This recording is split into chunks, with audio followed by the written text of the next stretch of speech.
아멘.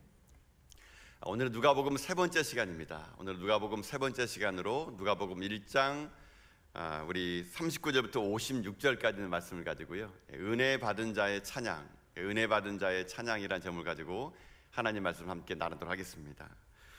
오늘 본문에 보게 되면은 오늘 성경에는 두 여인의 이야기가 기록되어 있습니다. 그런데 이 두 여인의 만남이 참으로 기이한 만남이라고 할 수 있습니다. 왜 그러냐면은 이 두 여인에게는 공통적인 한 두 가지 특징이 있기 때문인데요.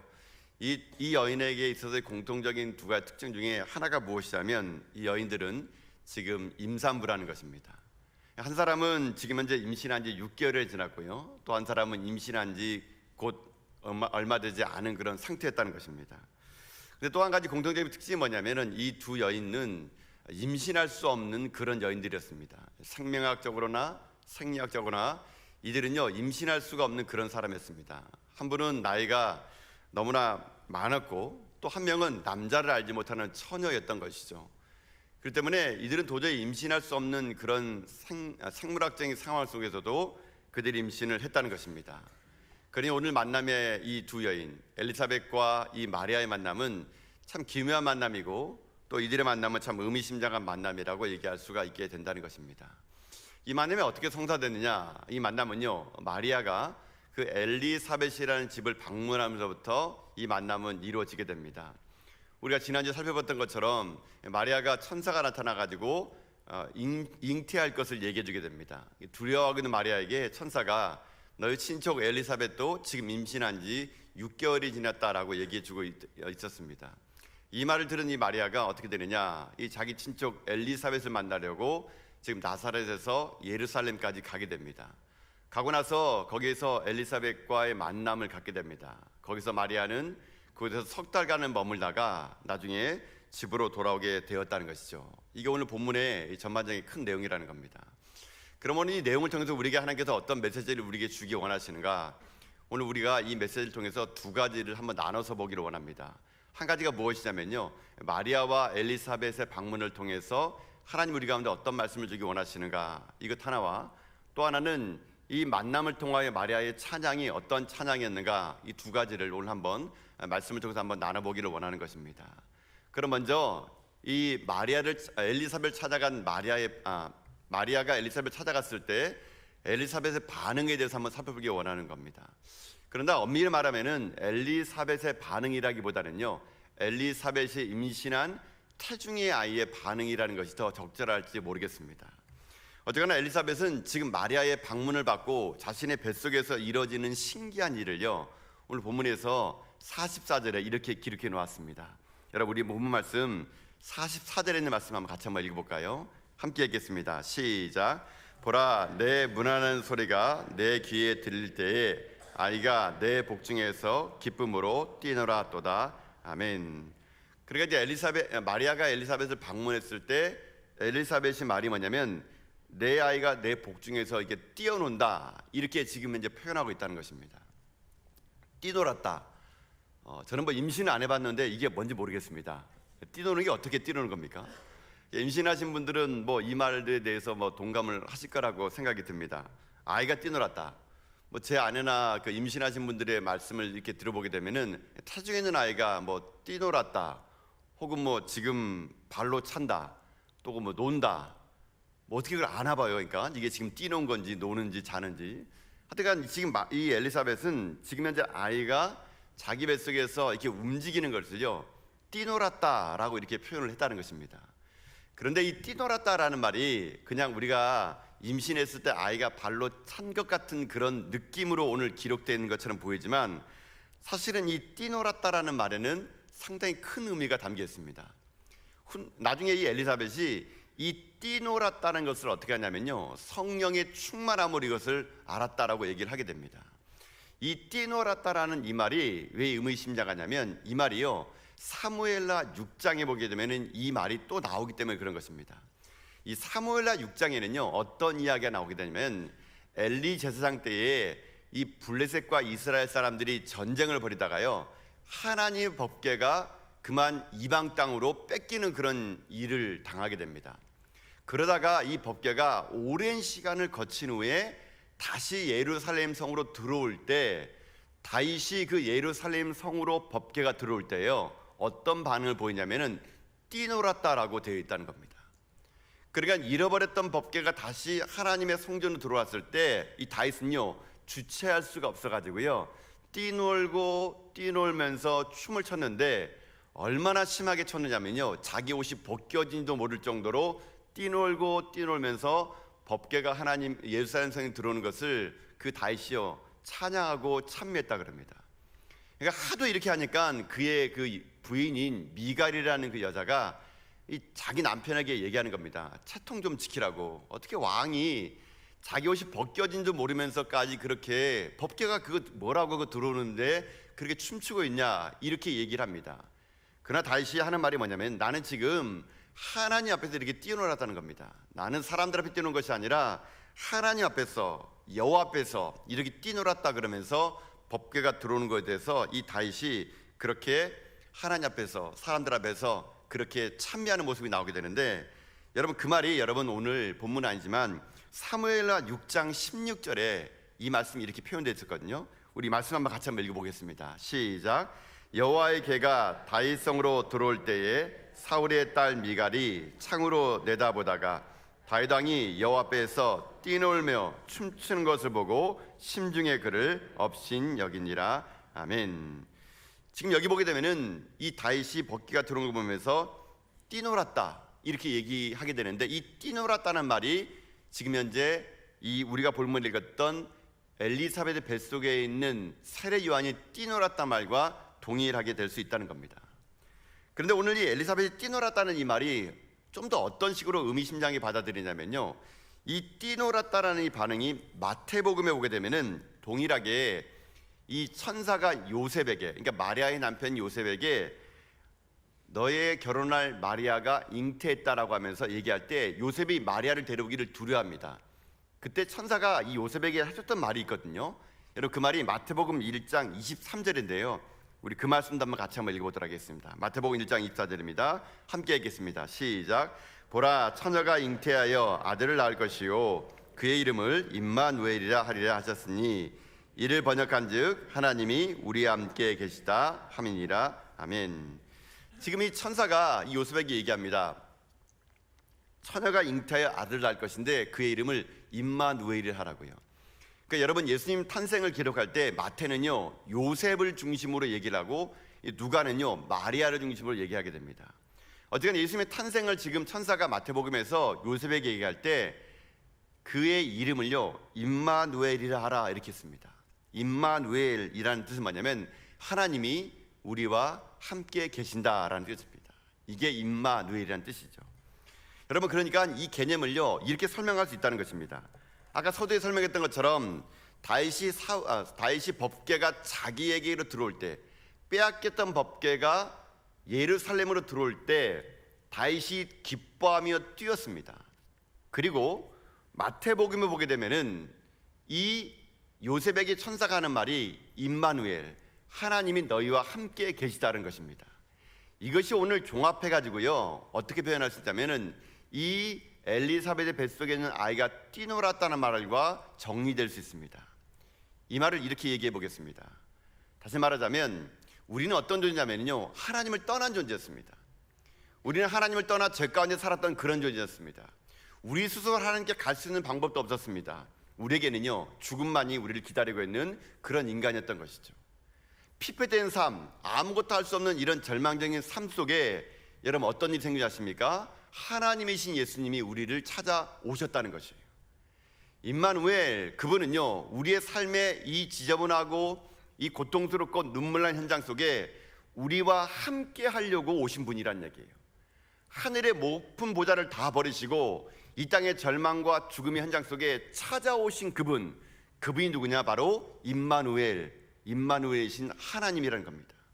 그분이 내려오셨던 그 모습이 마치요 다윗이 법궤가 그동안에 그렇게 멀리 돌아다니다가 자기의 성으로 돌아왔을 때 다윗이 그 법궤를 보면서 뛰놀았던 것처럼 오늘 이 엘리사벳 속에 있는 이 세례 요한이요 마리아의 방문을 보면서 그것을 느꼈다는 것입니다. 예수 그리스도 그분이 이제 우리 가운데 오셨음을요 이 세례 요한이 그 태중에 있으면서 뛰놀았다는 말과 이렇게 쓸 수가 있었다는 것이죠. 결국 이 말을 통해서 어떻게 되느냐, 엘리사벳은요 성령의 충만함을 받게 되고 마리아를요 이렇게 다시 축복하게 되는데, 그 축복의 말씀이 여러분 44절과 45절의 말씀을 읽어보면서 한번 말씀을 다시 한번 보도록 하겠습니다. 여러분 44절 45절 읽겠습니다. 시작.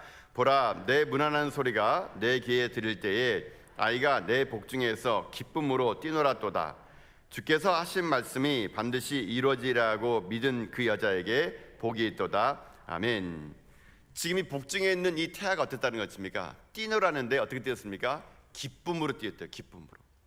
그러니까 이 태 속에 있는 세례 요한은 알았던 겁니다. 이제 우리 가운데 큰 기쁨의 소식이 있었으니 바로 하나님이신 예수님이 임마누엘 하나님이 돼가지고 우리 가운데 임재하셨다는 것입니다. 그러니 뱃속에 있는 태중에 있는 아이가 기뻐 뛰놀았고, 이거를 엘리사벳이 성령의 충만함으로 이것을 알았다는 것입니다. 결국 태중에 있는 아이는요 예수 그리스도 그분이 우리 가운데 임재하셨음 그것만으로도 기뻐하고 뛰놀았고, 마치 그 표현은 다윗이 예루살렘 성으로 하나님 말씀 법궤가 들어올 때 뛰놀고 기뻐했던 것과 동일하다라고 말하는 것입니다. 오늘 이 말씀을 통해서 하나님께서 우리 가운데 주시는 메시지가 무엇이겠습니까? 여러분, 우리 가운데 예수님은요 그런 분이라는 것입니다. 우리 가운데 예수님은 어떤 분이냐? 우리에게요 기쁨과 감격을 주는 그분이라는 것이죠. 오늘 우리들이 이 땅의 삶을 살아갈 때 여러분 우리가 할 일은 무엇이냐면 이 기쁨을 회복하는 것입니다. 여러분, 정말 여러분 예수님 때문에 기뻐하십니까? 정말 예수님이 이 땅에 오신 걸로 말미암아 여러분 가운데 기쁨이 넘칩니까? 신앙생활 하는 것이 여러분 가운데 기쁨입니까? 아니면 의무입니까? 매일마다 52주가 되는 1년 동안 이 성전을 찾아오시면서 여러분 가운데 기쁨이 없다 그러면 여러분의 신앙을요 점검해 보셔야 됩니다. 내 속에 진짜 예수님이 계신가? 여러분, 지금 한번 제가 여러분에게 한번 이런 질문을 드려보겠습니다. 여러분 지금 행복하십니까? 여러분 기쁘십니까? 어떤 분은 아멘으로 대답하지만 어떤 분은 제가 물어볼 때 행복하십니까? 기쁘다고 물어봤을 때 그렇지 않다고 얘기하는 분도 계실 것입니다. 요즘에 뭐 기뻐할 일이 여러분 뭐 있겠습니까?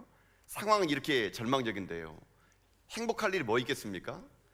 때로는 많은 분들이 내 속에서 기뻐할 일이 없다라고 말할 수 있는 것이죠.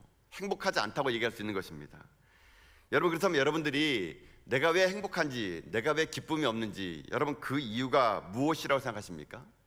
내가 분명히 행복하다거나 기쁘다는 것은요 어떤 근거가 있어야 됩니다. 사람들은요 이것 때문에 행복해, 이것 때문에 기뻐, 어떤 근거를 가지고 행복하다 기쁘다라고 말을 하는 거거든요. 예를 들면 이렇게 사람들은 얘기합니다. 내가 돈을 많이 벌어서 기쁘고 행복해, 내가 자녀가 잘 되고 내가 원하는 대로 일이 잘 되니까 기뻐해.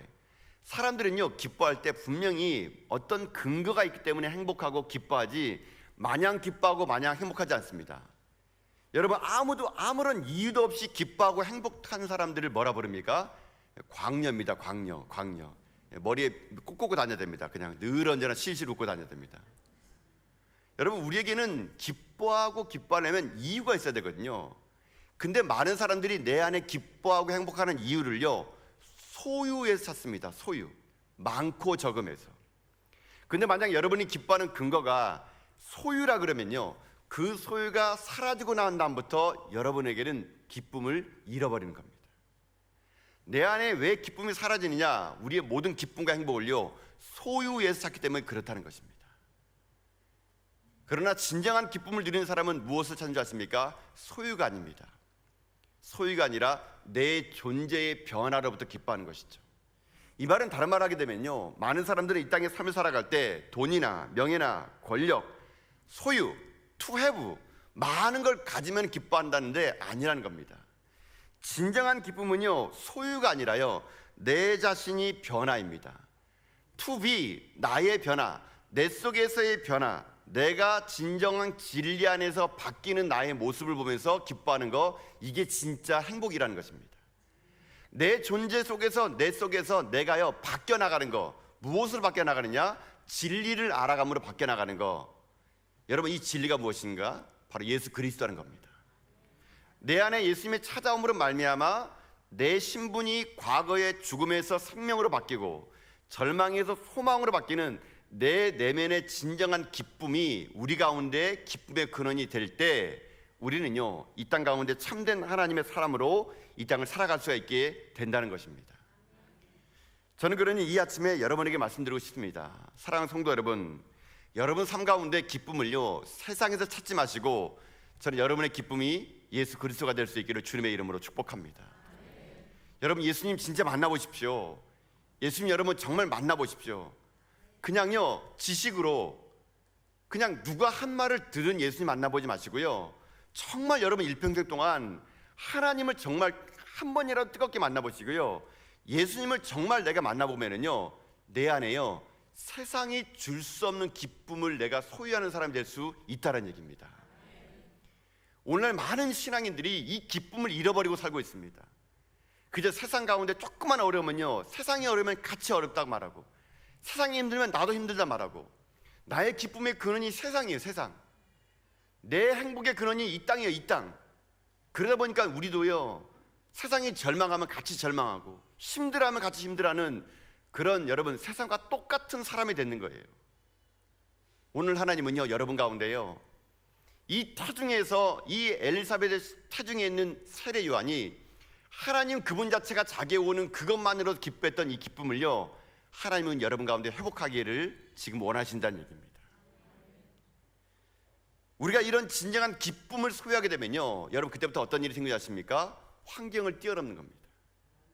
우리 가운데 이런 진정한 기쁨을 누리게 되면요, 그때부터요, 내 인생 가운데요, 어려움이 닥쳐오고 힘든 일이 닥쳐도 내 안에는 예수님을 말미암아 이거를 이길 수 있는 힘을 바라보면서 내가 기뻐하며 기뻐하는 인생이 될 수 있다라는 얘기입니다. 사랑하는 성도 여러분, 저는 여러분 가운데 이 기쁨이 충만할 수 있기를 주님의 이름으로 축복합니다. 여러분의 가정 가운데, 여러분 일터 가운데, 여러분의 자녀들 가운데 여러분 빼앗기지 않는 기쁨이신 예수 그리스도를 여러분 잘 모시는 가운데 여러분 삶이 날마다 이 땅 가운데 큰 기쁨의 소리를 이 땅에 전하며 살아가는 이 시대 하나님의 귀한 믿음의 종들 다 될 수 있기를 여러분 주님의 이름으로 축복합니다. 이 태중에 있는 아이가 뛰어노는 이 기쁨을요, 이 엘리사벳이 성령의 충만함을 느꼈더니 이 엘리사벳이 마리아를 축복해 주게 됩니다. 그 말을 들은 마리아가 어떻게 고백하느냐, 마리아가 그 기쁨을 누리면서 이렇게 마리아가 하나님을 찬양하는 모습이 오늘 이 본문에 또 나오게 되는데요, 오늘 그 말씀은 여러분 46절과 48절의 말씀을 통하여 이 기쁨을 누린 자가 어떻게 하나님을 찬양했는지를 같이 한번 읽어보도록 하겠습니다. 함께 읽겠습니다. 시작. 마리아가 이르되 내 영혼이 주를 찬양하며 내 마음이 하나님 내 구주를 기뻐하였음은 그의 여종의 비천함을 돌보셨음이라. 보라, 후로는 만세의 나를 복이 있다 일컬으려다. 아멘. 여러분, 이 마리아가 이제 그 태중에 있는 아이가 기뻐 뛰노는 것을 엘리사벳 성령으로 느꼈더니 마리아의 태중에 있는 그분이 예수님인 것을 알게 되고 이 엘리사벳이 마리아를 축복합니다. 당신은 복 있는 여자라고. 그러니까는 그동안 내가 임신한 것 때문에 두려워했던 이 마리아가요, 엘리사벳의 말을 듣고요, 자기 자신의 삶을 되돌아보게 됩니다. 그리고 마리아가 이 찬양을 부르게 되는데, 여러분 이 찬양을 우리가 읽었던 개정 말고요, 좀 더 리얼하게 번역해 놓은 번역서가 있는데 현대인의 성경에 보게 되면요, 이 상황을요 이렇게 번역해 놓았습니다. 우리 현대인의 성경으로 번역된 우리 하나님 말씀을 같이 한번 읽어보도록 할까요? 한번 읽어보겠습니다. 시작. 그러자 마리아는 이렇게 노래하였다. 내 영혼이 주를 찬양하며 내 마음이 내 구주 하나님을 기뻐하는 것은 그가 이 천한 종을 돌아보셨습니다.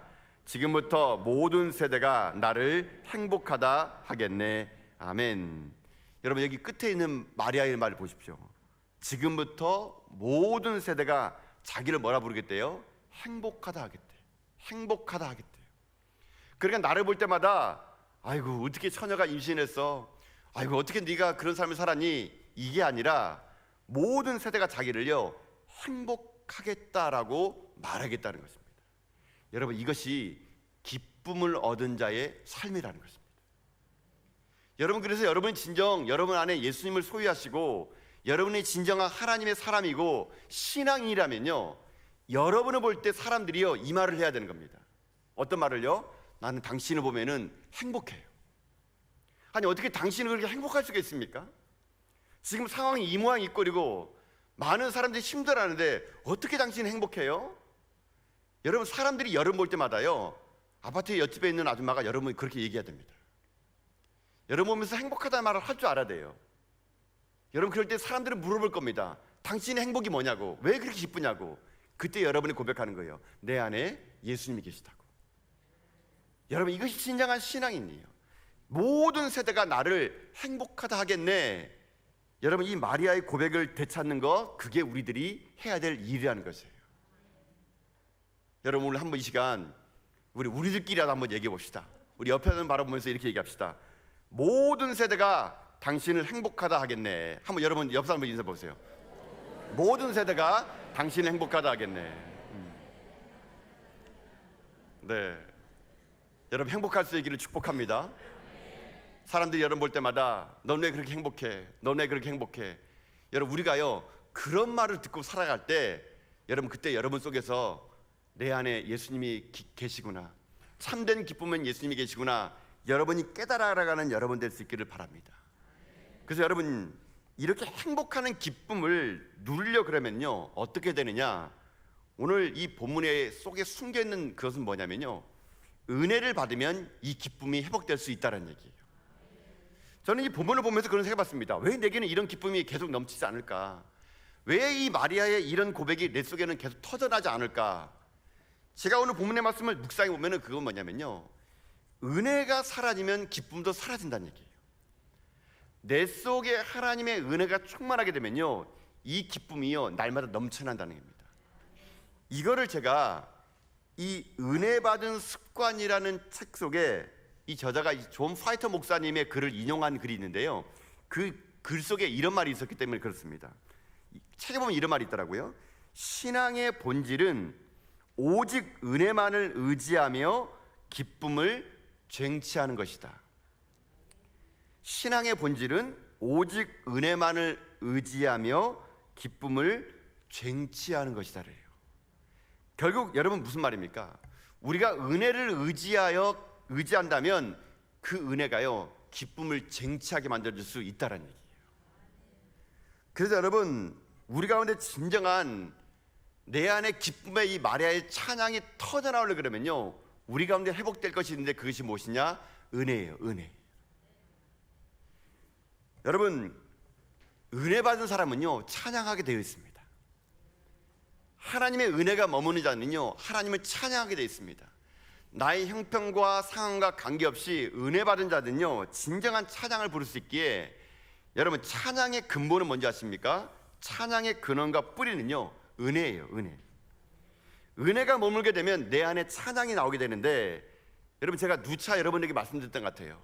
찬양은요 부르는 게 아니라고요. 여러분, 찬양은 그저 멜로디 보고 곡조 보고 게이름 보면서 부르는 게 아니고요, 찬양은 뭔지 아십니까?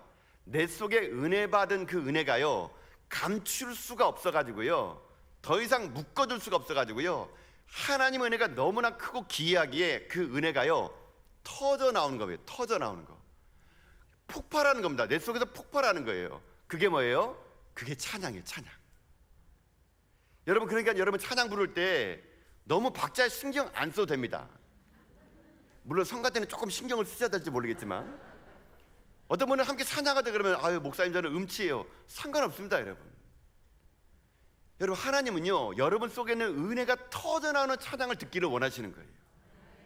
화려하게 부르기보다는요, 이것이 나의 간증이요 이것이 나의 찬송일세, 나 사는 동안 끊임없이 주님을 찬양하며 살아가겠네, 한마디 한마디 이 터져나오는 이 고백, 하나님은요 지금 그것을 듣고 싶어 한대요. 여러분, 그래서 내 속에 찬양이 터져나오면요 여러분 어떤 현장이 나온지 아십니까? 박수 치지 말라 그래도 박수 칩니다. 그냥 손을 들지 말아도 손을 들게 됩니다. 여러분, 근데 여러분 은혜 없는 사람들은 어떻게 하는지 아십니까? 찬양 부르시다 찬송가가 5절씩이나 했네. 5절 찬송가 나오면 기절합니다. 이거 누가 5절을 만들어가지고 이 바쁜 주일 아침에 5절이라니 막 그러면서, 은혜 없으면요 5절 보고 기절합니다, 여러분. 그러나 은혜 받으면요 5절 보면서 왜 이렇게 짧아? 하나 더 봅시다. 이게 은혜 받아서 터져 나오는 찬양이라는 거거든요. 여러분, 그래서 우리들의 삶 속에 이 마리아의 고백, 내 영혼이 주를 찬양하고 내 구주를 기뻐하는 것이 내 삶 가운데 기쁨이 되는 삶. 여러분, 그래서 여러분 그 유행가 가사 중에 그런 유행가 있죠. 뭐 사랑은 아무나 하나, 사랑은 아무나 하나. 여러분, 이걸 제가 개사합니다. 찬양은 아무나 하나, 찬양은 아무나 하나. 여러분, 찬양 아무나 못합니다. 여러분, 누가 찬양해요? 은혜 받은 자가 찬양을. 내 안에 하나님의 은혜가 넘쳐날 때 그게 찬양이 되는 거예요. 여러분, 누가복음 1장을 자세히 보면요 여기는 온통 찬양만 나옵니다. 사가랴가 찬양하고 엘리사벳이 찬양하고 마리아가 찬양해요. 왜요? 은혜 받은 사람이기 때문에. 저는요 이 누가복음 1장 그 다음에 우리의 이야기가 써질 수 있기를 주님의 이름으로 축복합니다. 이 누가복음 1장에 다시 한번 우리들이요 은혜 받은 우리들의 찬양의 가사가요 이 누가복음 1장에 터져 나올 수 있기를 여러분 주님의 이름으로 축복합니다. 마리아는요 그 하나님의 은혜가, 이 잉태했던 것이 하나님의 은혜임을요 이 엘리사벳을 통해서 느끼니까 이 찬양의 가사를 고백을 하게 됩니다. 근데 제가 이 본문의 말씀을 묵상하면서 큰 은혜 받은 게 뭐냐면요 이 찬양을 통해서 나중에 어떻게 되느냐, 마지막 절이 참 저에게는 의미로 다가왔습니다. 여러분 56절 한번 볼까요? 56절 한번 56절 읽어보겠습니다. 읽겠습니다. 시작. 마리아가 석 달쯤 함께 있다가 집으로 돌아가니라. 여러분 어디로 갔다고요? 집으로 갔대요. 저는 이 말이 참 너무 마음속에 기쁨으로 다가오더라고요. 여러분, 마리아는 지금 어떤 상황입니까? 처녀가 임신한 거예요. 지금 자기가 처녀가 임신한 거 도저히 용납할 수 없어가지고요 두려웠을 때 천사가 두려워하지 말아라 마리아야, 너 친척도 그 나이 먹은 엘리사벳도 임신한 지 6개월이나 지났다. 마리아가요 얼마나 그것이 자기 가운데 위로가 됐으면요 지금 나사렛에서 예루살렘까지요 여러분 몇 킬로인지 아십니까? 여러분 여기 성경 보면 빨리 갔다 그러는데 여러분 금방 뭐 옆 동네 아니에요. 150km예요. 150km. 이게 며칠 거리냐면요 빨라야 3일 걸려요. 3일. 여자가 걸었으면 4일 걸렸습니다. 5일 정도. 150km를요 간 거예요. 왜요? 내 속에 있는 이 두려움이요 너무나 커가지고 진짜 이것이 하나님의 일인가 알고 싶어가지고 빨리 갔던 겁니다. 갔더니 그 엘리사벳 통해서 자기가 어떻게 합니까? 위로를 받고 하나님을 찬양했어요. 그러면 여러분 같으면 어떻게 하겠습니까? 저 같으면요 애 낳을 때까지 거기 있을 것 같아요. 아니 집에 가면은 지금 여러분 자기를 기다리는 게 뭐가 있습니까? 자기 엄마와 자기 가족들이. 여러분 석 달쯤 지났으면 어떻게 됐을까요? 배가 만삭이 됐겠죠. 이게 임신한 거 티나요.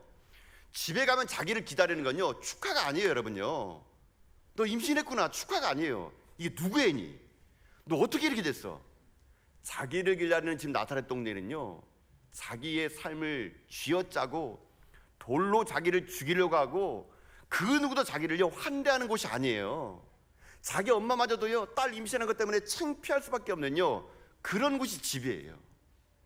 저 같으면요 엘리사벳 밑에서 그냥 출산할 때까지 다 있다가 자기 마음 알아주는 엘리사벳, 그 사람 곁에서 위로받았다가 나중에 돌 맞더라도 애 데리고 갈 것 같아요. 근데 마리아는 어떡합니까? 석 달만 있다가 어디로 갔다고요? 집으로 갔대요. 그 집은 어떤 곳입니까? 죽음이 기다리고 자기에게 돌 던질 사람들이 기다리고 절망이 기다리고 눈물이 있는 한복판으로 그가 갔다는 얘기예요. 근데 마리아가 가서 뭘 했을까요? 마리아가 가서요 그 받은 은혜를 가지고 그 절망의 구렁텅이 속에서 그 죽음의 현장 속에서 그 눈물 나는 삶의 골짜기에서요 찬양하며 살았을 겁니다. 저는 이것이 우리 가운데 회복돼야 될 하나님의 은혜라고 믿습니다. 여러분 지금 여러분 힘들지 않습니까? 어렵잖아요. 여러분 삶이 빡빡하지 않습니까? 여러분 이 현실은요 마리아가 가야 될 집인 거예요. 여러분도 이 성전에 왔을 때는 하나님의 은혜를 충만했다가 여러분 삶에다 돌아가 보십시오. 여기서 쫙 해가지고 은혜 받아가지고요 미심이다 하고 여러분 집에 갔는데요 아직도 집은 이 모양 이 꼴이고요. 내가 은혜 받고 왔는데 남편은요 맨날 술 먹고 들어와서 집안 때려 부시고요. 애들은 공부도 안 하고요. 내 삶은요 너무 힘들어요. 그게 내 삶이에요. 내 집이에요. 그러나 하나님은요, 여러분에게 얘기합니다. 집으로 가라고. 그 집으로 가라고. 그 절망 있는 곳, 힘들어하는 곳, 눈물 나는 곳, 그 자리에 가래요. 거기서 뭐 하는 거예요? 은혜를 심는 거예요. 그 절망에서 찬양을 하는 거예요. 사도 바울이 옥고에 갇혔을 때 찬양했을 때 그 옥문이 열린 것처럼 여러분 인생의 모든 묶임을 풀 수 있는 건 무엇이냐? 은혜 받은 자의 찬양이란 얘기예요. 마리아는요, 오늘 본문에 나와 있지 않지만 아마 그 자리에서 찬양했을 겁니다. 모함과 비아냥을 듣고 죽음의 현장 속에서 찬양하고 참여했더니 나중에 어떻게 됩니까? 누가복음 2장에 가서 예수님을 탄생하게 만들었다는 얘기예요. 사랑하는 성도 여러분, 저는 우리들의 일상의 삶이 이런 삶 될 수 있기를 주님의 이름으로 축복합니다. 은혜를 품고요, 여러분 이 성전에 계시지 마시고 여러분 삶의 자리로 가십시오. 여러분 삶의 자리를 이길 수 있는 힘은요, 내 안에 있는 은혜의 기쁨의 찬양을 잊지 마시면서 여러분 날마다 그 은혜가 무엇인지를요 찬양으로 삶으로 증명해내는 여러분 다 될 수 있기를 주님의 이름으로 축복합니다. 저는 그래서 이런 꿈을 꿉니다. 하나님, 우리 모든 전학의 성도님들이 하나님의 은혜를 경험하게 해주시고 예수 그리스도를 만나게 해주시고 이들이 그 은혜 때문에 하나님 찬양하는 그런 백성 되게 하여 주시옵소서. 하나님, 어떻게 하면 좋습니까? 너무 힘들게 살아가는 우리 전학의 성도님들, 정말 죽을 것만 같고요. 제가 일주일에 여러분 제가 사무실에 있으면 들려오는 소식들이요, 참 가슴 아픈 소식이 더 많아요. 제가 해줄 수 있는 게 아무것도 없기 때문에 제가 기도합니다. 하나님 은혜를 주셔야 되겠습니다. 그거 어떻게 살아갑니까? 이제 암이 퍼질 대로 퍼져가지고 곧 죽는데요, 중환자실에서 사경을 헤맨대요. 돈이 없어가지고요 함께 예배드리지 못하고 울산당을 벗어나서 저 멀리까지 가족과 떨어져서 일해야 된대요. 하나님 도와주셔야 되겠습니다. 은혜 주세요. 우리 성도들에게 그 은혜 받은 힘을 가지고 나의 절망의 자리에서 찬양하고 그 죽음의 자리에서 노래하며 나갈 때 그 깊은 안수에 변하여 찬양이 되게 하시고 그 눈물이 변하여 기쁨이 될 수 있도록 하나님 은혜를 주십시오. 저는 그렇게 꿈꿉니다. 오늘 이 시간 여러분 가운데 그 하나님의 은혜가 충만할 수 있길 주님의 이름으로 축복합니다. 여러분, 기뻐할 수 있어서 기뻐하는 것은 진짜 기쁨이 아니에요. 기뻐할 수 없지만 내 안에 있는 하나님의 은혜 때문에, 예수님 때문에 내가 기뻐하기로 작정하여 놓으라고 기뻐하게 되면요, 하나님은요 우리의 막힌 문을 열어줄 것이고요, 우리의 상황을 바꿔줄 것이고요, 우리의 찬양의 입술을 통하여 하나님의 은혜가 우리 삶 가운데 흘러갈 수 있도록 하나님 만들어 주실 것을 믿습니다. 여러분 모두 다가 이 시대에 은혜 받은 자의 찬양이 여러분 삶 가운데 넘쳐날 수 있기를 주님의 이름으로 축복합니다. 주님 오시는 그날까지 여러분 힘내시고요, 쓰러지지 마시고요, 다시 일어나가지고요 우리 함께 찬양합시다. 함께 하나님의 은혜를 우리 노래합시다. 그래서 우리 이 마리아의 찬양이 그 다음 절에는요 우리들의 이야기로 채워져서 우리의 삶이요 은혜 받은 삶의 찬양이 무엇인지요 많은 백성 가운데 전하며 살아가는 여러분 다 될 수 있기를 여러분 주님의 이름으로 축복합니다. 우리 그 마음을 가지고 함께 이 찬양을 함께 고백하며 나가도록 합시다. 아무리 생각해도 은혜 아니고서는요 해석이 안 됩니다. 아무리 생각해도 이 은혜가 나를 오늘도 살아 숨쉬게 합니다. 내 상황은 절망이고요, 내 삶은요 지금도 아픔이거든요. 근데 내가 오늘 이렇게 살아갈 수 있는 건 그 은혜가 나를 살렸기 때문에 내가 오늘도 하나님을 찬양하는 겁니다. 형편이 풀려서, 통장의 잔고가 채워져서, 건강을 회복해서가 아니에요. 여전히 지금도 어렵고 힘들지만 이 은혜를 받은 찬양이 내 삶을 오늘도 이끌어갈 수 있기에 오늘도 그 은혜를 찬양하는 겁니다. 사랑하는 성도 여러분, 우리 오늘 함께 이 찬양을 함께 고백할 때 하나님, 나의 나된 것은 다 하나님의 은혜이오니 이 은혜 받은 자의 찬양이 내 입술에 평생의 고백이 될 수 있도록 해달라는 마음을 가지고 이 찬양을 함께 이 시간 우리 고백하며 하나님께 나아가기를 소망합니다.